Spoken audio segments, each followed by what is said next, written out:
Alrighty, shalom and welcome, ladies and gentlemen, to Brutal Planet and this week's Torah portion study. As you can see, we actually are not having it like we usually do on Friday nights. I am going to be busy Friday night, so the thing is that I'm not able to go and do the live study, so we decided to do a little bit of a pre-recorded one for you here today. And this study here today is going to be in two parts. We are going to split up the Semitic language segment because there's a lot to cover in terms of that, and the Hasidic theology as well as the Messiah and the Torah segment are going to be combined. Now, some of you may be asking, what about the Zohar segment? Well, the issue with the Zohar segment is that many books or many of the parshiot within that of the book of Devarim are not within the Zohar. The book of Devarim, or the Parshas Devarim, is actually not one of those. So, we are not covering the Zohar here today. But we will go ahead and get started into the Semitic language segment. But I want to go ahead and give a little bit of an update here for you guys and a bit of a call to action, if you will.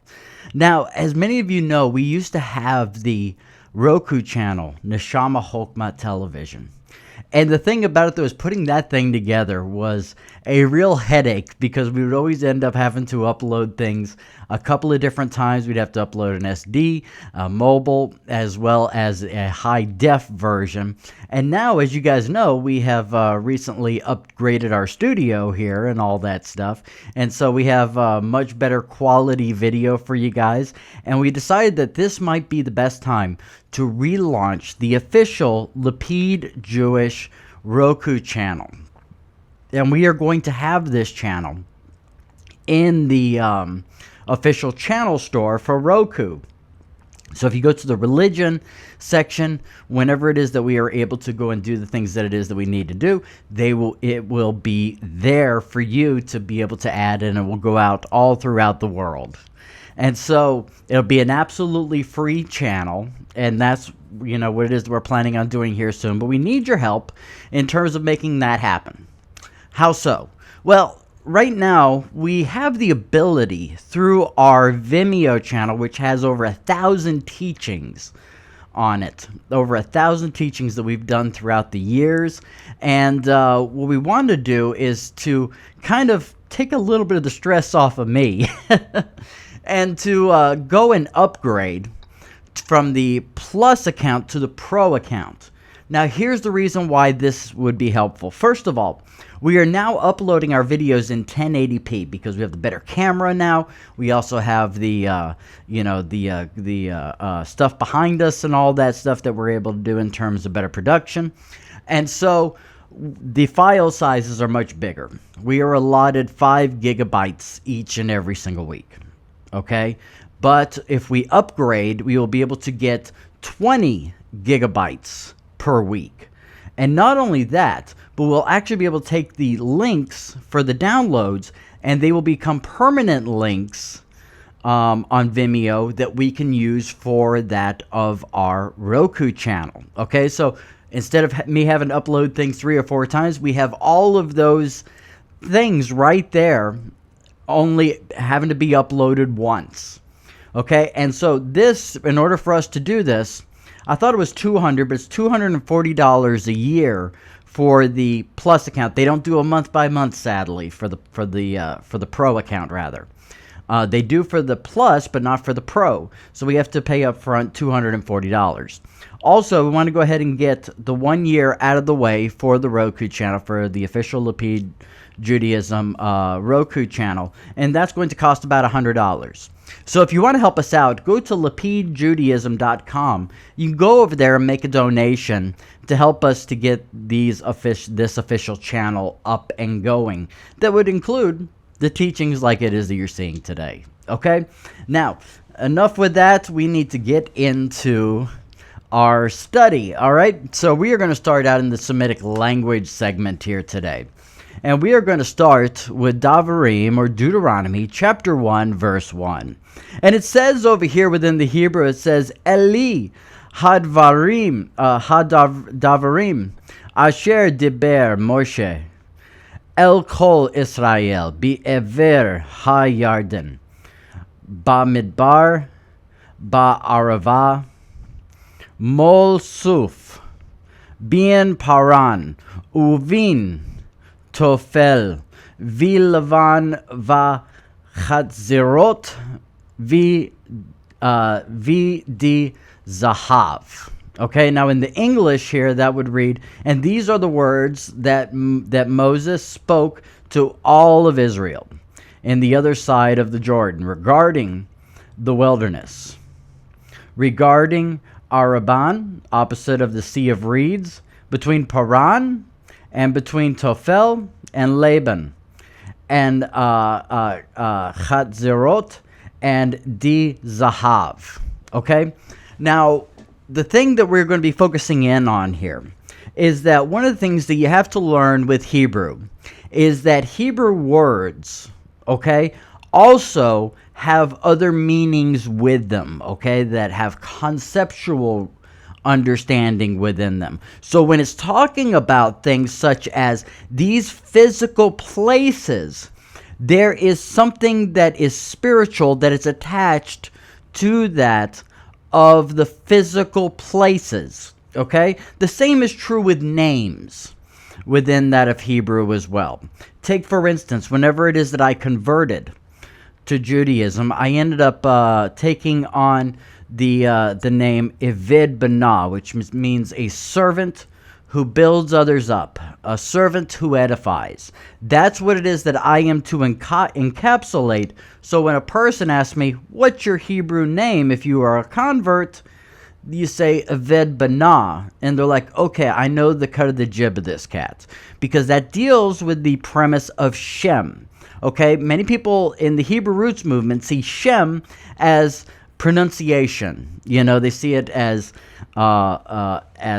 consonants and vowels and all of those things, and that's not exactly what it means in the Mid East pre-first century. That's not what it means at all. Instead, what it means better is probably character, personality, and all of those things. And the Aramaic form of the word Shem is Shemoch, and it's the has the exact same definitions with it as well. And that's one of the things that we tried to clarify as well with that of the Hebrew and Aramaic, or the Hebrew and Aramaic Learning Institute, of course, but the Lapid Jewish Aramaic New Testament, when that was released, many people were like, oh, I understand this now better because I understand what the term Shemoch means. So, you know, that's been very helpful in combating sacred name theology, okay? So let's get into a little bit of understanding of some of these words that are here within this verse, okay? The first one we're going to be looking at is the word Bamidbar, which is the word for wilderness. It is similar to the word Debur. Now, the word Debur that you see underneath there, and this means speech, okay? And this implies that we must guard our words from useless speech and idle chatter. Otherwise, we could end up in the wilderness spiritually. One of the concepts that we see all throughout the Torah is the warning against the concept of Lashon Hara, evil speech. And we see as well that within that of the Targums, in terms of the book of Mishlei, we see that it says that our miltha, okay, which also could be memra in some of the other versions of the Targums as well, it kind of goes back and forth in terms of those, says can bring life and it can also bring death. Now, the reason why this is significant is because of the fact that the words miltha and memra not only mean words like things you speak, but they also mean manifestations. So these concepts are tied together within that of Semitic thought. Whenever it is that a person, for instance, says something horrible about another person and commits Lashon Hara, it is said that those words are manifested and are suspended somewhere in the cosmos, and they affect somebody somewhere. So that's something to think about, how it is that the concept of Bamidbar is tied with the concept of Debur, as well as Miltha and Memra, okay? Because of the fact that there is a manifestation, and we see that the children of Israel were in the wilderness, in the Bamidbar, for 40 years, okay? There's many things that it is that they had to learn. many ththings that it is they went through. This is why it is that it is taught by not only the Apostle Paul, but also within that of the book of Mishlei or Proverbs, that everything comes from Hashem, and that we go through hard times within that of our life because Hashem is trying to give us a little bit of chokmah, a little bit of wisdom, trying to help us to refine ourselves so that we can better engage in the concept of Tikkun Olam. Okay, so this is why it is that, not having an evil tongue is something that it is that we all have to be very careful of. So we have some more words here within this verse as well. The word arava, for instance, implies sweet. This alludes to the desires of the evil inclination that seems sweet to a person. Okay, if a person allows their Yetzer Hara, if they follow their Yetzer Hara, rather, they are at risk of losing their share in the Olam Haba, in the world to come. Therefore, this warns us about the desires that appear to be sweet at the moment, but as it says in Mishlei chapter 5 verse 4, it says it is as bitter as wormwood. Okay, and so the thing about it, though, is that we have this concept as well within Brit Hadashah, within that of the words of Rav Shaul. Well, he says that everything's permissible, but not everything is edifying. Okay, that not everything is good for you. And so this is the thing to understand, that if we follow our Yetzer Hara, okay, which implies arava, which implies sweetness, such as, committing adultery, such as, going and eating this thing that is not so kosher, by going and, trying to do something horrible to another person because of revenge or something like that. These are things that a person guided by their Yetzer Hara, these are the things that they engage in. And though it is that that engaging in such a things can be satisfying to the flesh, to the basar, for a short period of time, the fact is that, in all honesty, it has consequences. You can go and look for, individuals, for instance, who have sexually transmitted diseases or may have, something like AIDS or something like that, which is technically an STD. But, you look at those things and you see that there was a major consequence for the action. Okay? So let us go on to the next word that we have within this parshas that shows us something that we really need to look at. Now, the word suf, okay, which is translated as reed, also means end, okay? This indicates that the Jews must purify their thoughts. They must keep in mind that they are always in the presence of the one who knows every thought from the beginning to the end. As the verse states in Yeshayahu or Isaiah, from the beginning I foretell the outcome. Okay? This is the thing that we have to realize. This is the core premise that we find within Shulchan Aruch, chapter 1, verse 1. Okay? That as soon as it is that we wake up in the morning, to realize that we are within the presence of the King. We have to realize this.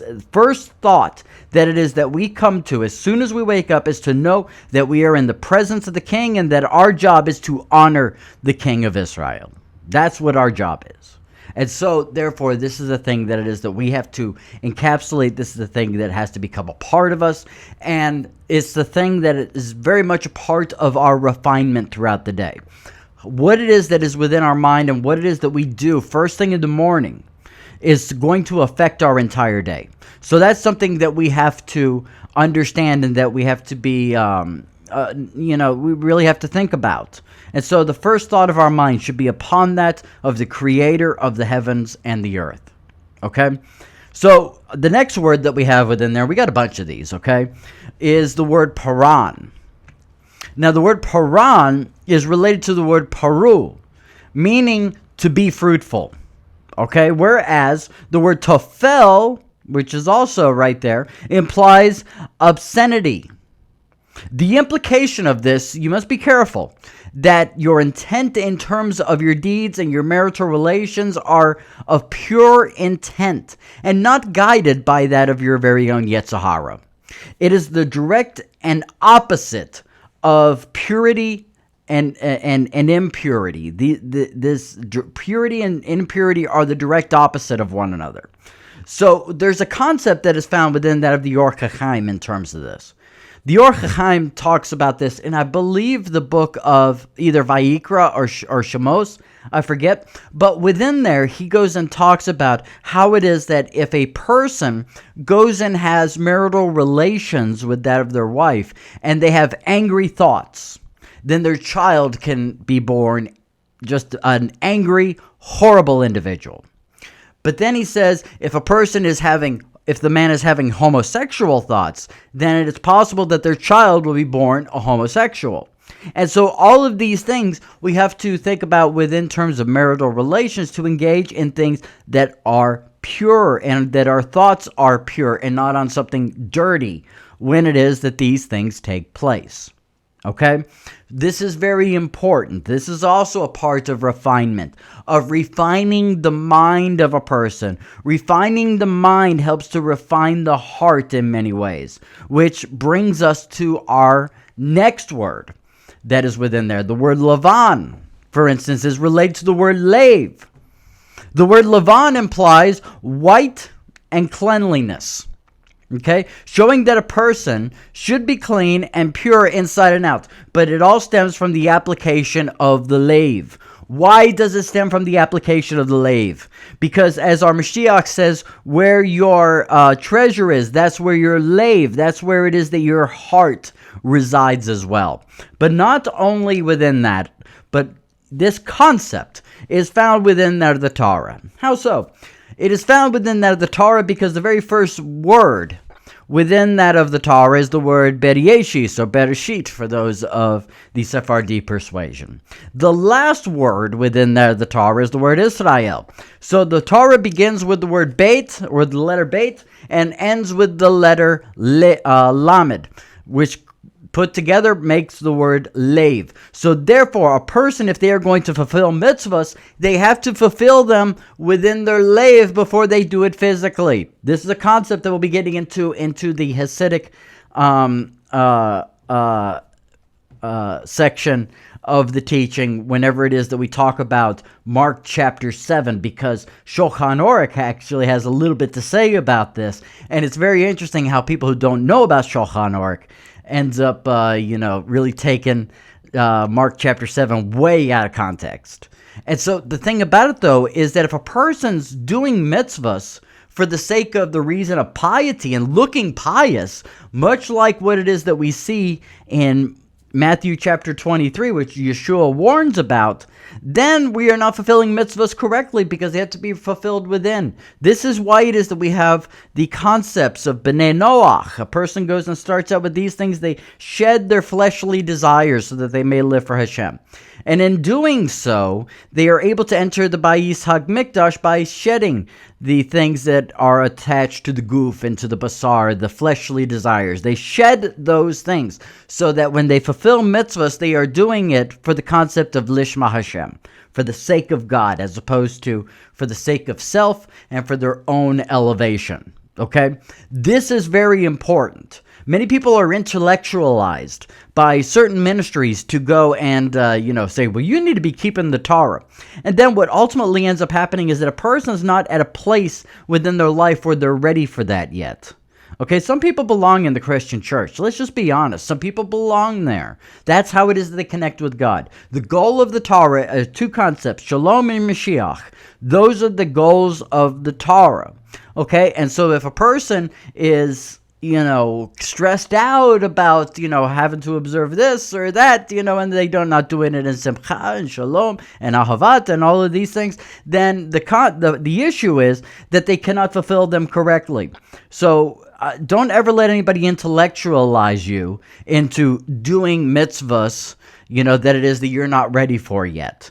It's a slow progression. This is why it is we have stages within that of the Bible of observance. We have the Ger Toshav or the B'nai Noach. Okay, we have those, which are basically the same thing. We have the Ger Zedichim. We have the Yehudi. We have the Baal HaTorah. And so on and so forth. It's a constant progression, much like a child within that of school. They have to learn their ABCs before they make words. Okay, and so this is what it is that you guys have to do as well if you are starting out. Okay, let us go on to the next word that it is that we have within here, and it's the word chatzerot, which means courtyard.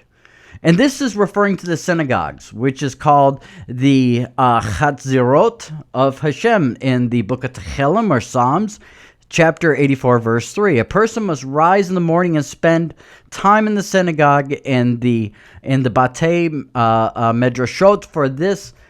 For this, serving Hashem is the main reason a person is created, for the service of God.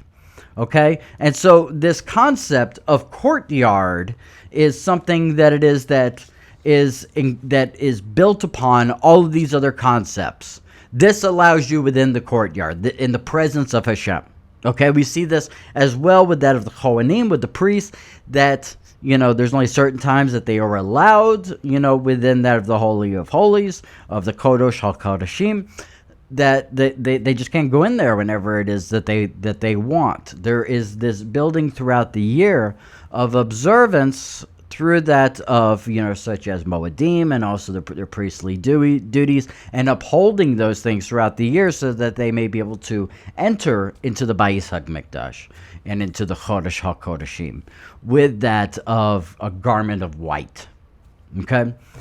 And so we have a final two words or term, if you will, that is within this verse that we're going to be looking at here. And this is the concept of di zachar. Okay? Now, you could take the word di and also make it die. Okay? Which means enough. Zachar means gold. Okay? So the word die means enough, and the word zachar means gold. This is in relation to the wealthy Israelites who donated their gold to build a golden calf. This is also why the Messiah said, "Again I say to you that it is easy for either a gamla, a camel, or a gamala, rope, to enter into the eye of a needle, than for a rich nash man to enter into the malchutha, to the kingdom of Allah, of God," as we see in the book of Matthew chapter 19, verse 24. And why the sages say, "Who is rich? Whoever is happy with his lot," as we see in Pirkei Avos chapter 4, verse 1. And this deals with the concept of simcha and shalom. People wonder why it is that, those like myself who are trained by Breslev, they see us walking down the street, we're smiling all the time. We're always happy. Why is it that we're happy?